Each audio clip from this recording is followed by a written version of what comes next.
नाज़रीन, पाकिस्तान इस वक्त किस पोजीशन में है और दुश्मन जो है वो बहुत सी कन्फ्यूजन क्रिएट करने की कोशिश कर रहे हैं। और एक दुश्मन नहीं है, दुश्मन कुछ ज़्यादा हैं, लेकिन जो बड़ा दुश्मन है वो मोदी है, वो भारत है। और मोदी का अपना सूरज रियासत बिहार में ग़ुरूब होने जा रहा है और उस अपने डूबते हुए इक़्तिदार को देख कर वो पाकिस्तान के ख़िलाफ़ कौन कौन सी साजिशें कर रहा है।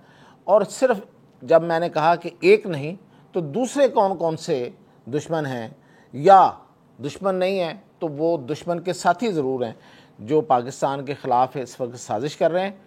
और पाकिस्तान इन तमाम साजिशों के बावजूद बहुत आगे निकल चुका है। इसका अंदाज़ा इसलिए नहीं हो पा रहा कि एक तो दुश्मन एक कन्फ्यूजन पैदा करके रखी हुई है, और दूसरा ये है कि चूँकि एक अरसे से पाकिस्तान मसाइल का शिकार रहा है, तो वो क्या फैक्ट्स हैं, क्या फिगर्स हैं कि पाकिस्तान कहाँ तक आगे चला गया है। और फिर ये कि चाइना ने भारत का एक इंतज़ाम कर लिया, बहुत पक्का इंतज़ाम किया है, और चीनी मीडिया, चीनी सोशल मीडिया उन तस्वीरों को भी दिखा रहा है। तो वो क्या हैं, इन सब तफसीलात के साथ मियां ताहिर। मोदी जो है उसने इस वक्त कराची से लेके चोलिस्तान तक का जो पाकिस्तान का बॉर्डर है, और ये पाकिस्तान की इक़्तिसादी शारक भी है, कराची है, कराची के अलावा फिर उस तरफ बलूचिस्तान है, और फिर ये पूरा जो एरिया है ये पाकिस्तान के लिए बड़ा अहम है। और इस बार उसने लाहौर और इस ऑनबर्ड कश्मीर की बजाय ये वाला इलाके की उसने अपनी तरफ से चुनाव किया है कि वो यहाँ पे शरारत करेगा। तो वहाँ उसने 1 नवंबर से 13 नवंबर तक एक नोटम जारी किया, और वो वहाँ पे फुल फ्लैज ड्रिल्स कर रहा है, मशक़ें कर रहा है, और उसमें हर तरह का अपने असले की नुमाइश और उसकी मशक़ों का उसका असल मकसद क्या है। मकसद ये है कि वो बिहार के इलेक्शन बचाना चाहता है। बिहार में उसका इलेक्शन जीतना बहुत मुश्किल है, और बिहार पे क्यों इस वक्त टाई पड़ गई है मोदी के इक़्तिदार की, इसलिए कि मोदी का इक़्तिदार तो पहले ही डामाडोल था। वो पिछले इलेक्शन में कोई अक्सरियत लेके तो आया नहीं था, और वो इस वक्त अपने एक कोलिशन गवर्नमेंट के साथ चल रहा है। अब बिहार के इलेक्शन के जीतने के लिए एक और भी वजह है, वो ये है कि मई में होने वाली पाकिस्तान के साथ जंग ने मोदी को बहुत कमज़ोर कर दिया, और सिर्फ मोदी को कमज़ोर नहीं किया, पाकिस्तान को बहुत मजबूत कर दिया। और पाकिस्तान की मजबूती जो है वो दरअसल मोदी के लिए मौत है, क्योंकि मोदी की सियासत ही पाकिस्तान पे बेस करती है, बीजेपी की सियासत ही पाकिस्तान पे बेस करती है। तो इसलिए वो हर सूरत चाहता है कि वो बिहार के इलेक्शन जीते, और बिहार के इलेक्शन के लिए उसे ये सारा ड्रामा जो है ये करने की ज़रूरत है। और अपना जो उसका फंडामेंटलिस्ट और जो इंतहापसंद हिंदू का वोट है वो लेने के लिए उसे पाकिस्तान के ख़िलाफ़ एक माहौल बनाने की ज़रूरत थी। और सिर्फ उसने यही तो नहीं किया, उसने तो मल्टी डायमेंशनल अपनी तरफ से पाकिस्तान के ख़िलाफ़ खेलने की कोशिश की, जैसे कि उसने तालिबान को उकसाया और पाकिस्तान के ख़िलाफ़ उनको हमले करने पे उनको मजबूर कर दिया कि वो पाकिस्तान पे अक्रॉस द बॉर्डर हमले करें। और अब कहने वाले तो ये कह रहे हैं कि भारत से जो काबुल और अफ़गानिस्तान की तरफ जो जहाज़ जा रहे हैं उन पे नज़र रखने की ज़रूरत है कि वो क्या क्या लेके जा रहे हैं। और ये जो अफ़गान हैं ये इतने नारे क्यों लगा रहे हैं पाकिस्तान के ख़िलाफ़ कि हम ये कर देंगे वो कर देंगे, क्योंकि वो इसमें तो कोई शक नहीं है कि उनके पास करने के लिए कुछ भी नहीं है। तो अगर कुछ आया, कोई वहाँ से कोई मिसाइल या कोई असला चला, तो फिर वो इंडियन ही हो सकता है। इससे पहले इंडिया की दी हुई जो एम्बुलेंसेस हैं वो भी उस पर भी शक किया जा रहा था कि उसमें भी वो असला लेके आया है। तो ये जो 6 नवंबर और 11 नवंबर को इलेक्शन होने हैं, इसमें मोदी का इक़्तिदार का सूरज है वो ग़ुरूब होता हुआ नज़र आ रहा है।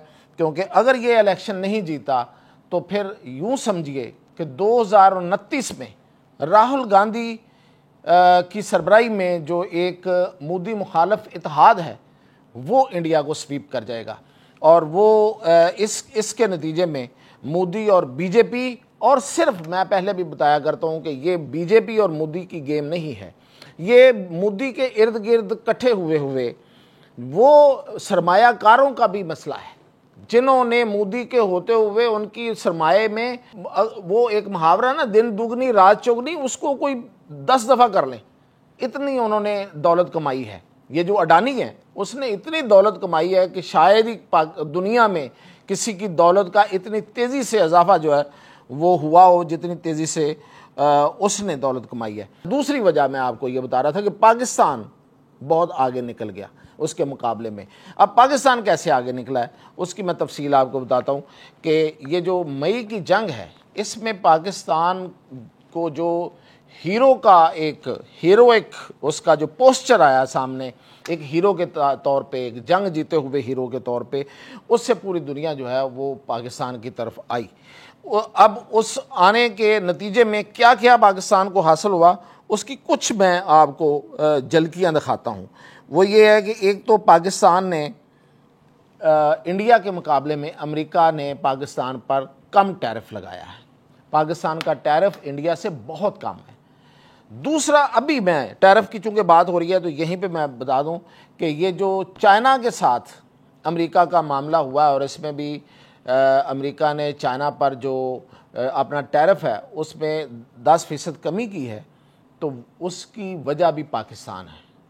क्योंकि माजी में भी पाकिस्तान अमेरिका और चाइना के दरमियान एक नेगोशिएटर और मीडिएटर का किरदार अदा करता रहा है और इस दफ़ा भी किया है। क्योंकि इस दफ़ा भी ट्रंप जो था और चाइना अपनी जगह पे वो स्टेलमेट था, अपनी अपनी जगह पे खड़े थे, कोई एक दूसरे की तरफ बढ़ने को तैयार नहीं था।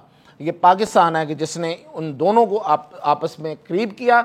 और आपने नोट किया होगा कि जो चीनी सदर जी पिंग हैं उनसे मुलाकात करने से पहले जो ट्रंप है वो पाकिस्तान के वज़ीर आज़म और पाकिस्तान के फील्ड मार्शल की तारीफ़ें कर रहे थे। तो ये ऐसे ही नहीं था, उसको अचानक ये याद नहीं आ गया था कि मैंने ये तारीफ़ें करनी है। दो रीज़न्स थी। एक तो उसने जिन्होंने ये बातचीत कराई है उनको ज़ाहिर है उसने क्रेडिट देना था, वो इस अंदाज से दे रहा है और बड़े अरसे से दे रहा है। और दूसरा, उसने जो चाइना मुखालफ मोदी है उसको नीचा दिखाना था और उसने फिर मोदी के बारे में स्पेशल अल्फाज इस्तेमाल किए, उसको किलर और पता नहीं क्या क्या उसको उसने कह दिया और उसकी नकल भी उतारी, बाकायदा उसकी नकल उतारी है। अच्छा, एक तो ये पाकिस्तान को फ़ायदा हुआ और दूसरा फिर ये हुआ कि पाकिस्तान मीनवाइल उसने चाइना से J-35 हासिल कर लिए। ये मैं कामयाबियाँ गिनवा रहा हूँ। अब J-35 जो है वो 5th जनरेशन जहाज़ है।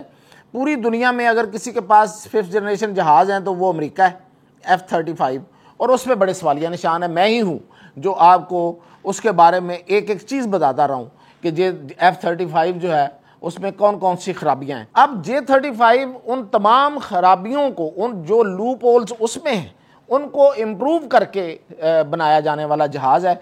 और इस वक्त दुनिया में 5th जनरेशन जहाज़ अगर कोई है कामयाब है तो वो F-35 भी, वो J-35 है और वो पाकिस्तान को मिल रहे हैं। इसके अलावा पाकिस्तान ने, अब ये है, मैं आपको ये बता रहा हूँ कि दुनिया की जो ताकतें हैं, पावर्स हैं, सुपर पावर्स हैं, उनके साथ ये पाकिस्तान के मामलात, अमेरिका के साथ मैंने बता दिया, चाइना के साथ बता दिया।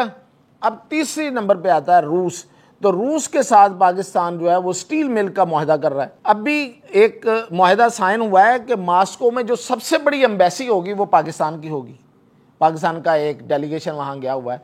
तो रूस जो है वो जिस तरीके से पाकिस्तान को इज़्ज़त और एहतराम दे रहा है, ये एहतराम है सबसे बड़ी जो एम्बेसी का बनाना, तो वो रूस दे रहा है। उसके बाद पाकिस्तान का जो डिफेंस पैक्ट होता है, जो सबसे बड़ी डिफेंस डील होती है, वो भी एक बहुत बड़े मुल्क के साथ होती है, एक इकोनॉमिक जायंट के साथ होती है, यानी कि सऊदी अरेबिया के साथ। और ये आपस में एक दफाई डील में आ जाते हैं। फिर ये कि पाकिस्तान जो है उसकी वो अपने ताल्लुकात ईरान के साथ उसके बेहतर हो गए, इसी जंग की वजह से हुए हैं। क्योंकि इस जंग के बाद जब ईरान की जंग होती है तो पाकिस्तान फिर उसमें ईरान का साथ देता है। उससे पहले जो ईरान का रवैया था उसको पाकिस्तान भूल जाता है। तो उसके नतीजे में पाकिस्तान के जो ताल्लुकात हैं वो ईरान के साथ होते हैं। और यहाँ पे अभी मैं एक ख़बर जो आ रही थी वो भी मैं बता दूं कि जो इंडियन अकाउंट्स इस वक्त बड़ी खुशी मना रहे हैं कि अमेरिका ने इंडिया को चाबहार की बंदरगाह के हवाले से कुछ 6 महीने की कोई एक्सटेंशन दे दी है। वो दरअसल इंडिया को नहीं दी, वो ईरान को दी है। और ये ईरान पे ये मेहरबानी जो है, ये अभी ये पहली मेहरबानी है और ये बढ़ जाएंगी अमेरिका की तरफ से। उसकी वजह भी पाकिस्तान है, क्योंकि पाकिस्तान जो है वो ईरान के हवाले से अमेरिका के साथ नेगोशिएशन कराने में, उसमें भी वो अपनी मीडिएटर के तौर पे जो अपना उसका रोल है वो किरदार अदा कर रहा है। तो ये दरअसल ईरान को मिला है। इसके अलावा पाकिस्तान ने PIA की फ़्लाइट्स, एक और सुपर पावर UK के साथ जो हैं वो बहाल हो जाती हैं। इसके अलावा पाकिस्तान जो है उसको एक बहुत बड़ी इन्वेस्टमेंट मिलती है और वो मिलती है आज़रबाईजान के साथ। और पाकिस्तान के JF-17 थंडर का सौदा जो है वो बांग्लादेश से हो जाता है। ये तो मैंने आपको मोटी मोटी चीज़ें बताई हैं। इसके अलावा बहुत ज़्यादा हैं। मसलन हमारा तुर्की के साथ जो डिफेंस कोऑपरेशन है, दफाई तामन है, वो इतना ज़्यादा है कि मैं उसको अगर बयान करने लगूँ तो एक अलग वीलॉग बनता है। और वो आने वाले दिनों में आपको तहरीरी शक्ल में होता हुआ नज़र आएगा, उसके मुआहदे होते हुए नज़र आएंगे। फिर यही नहीं है, कुछ मुल्क ऐसे हैं जिन्होंने पाकिस्तान की फ़ौज और ख़ास तौर पे एयरफोर्स से ट्रेनिंग के लिए राब्ते किए हैं। उसमें साउथ अफ्रीका है, उसमें मलेशिया है और बहुत से मुल्क हैं। अभी वो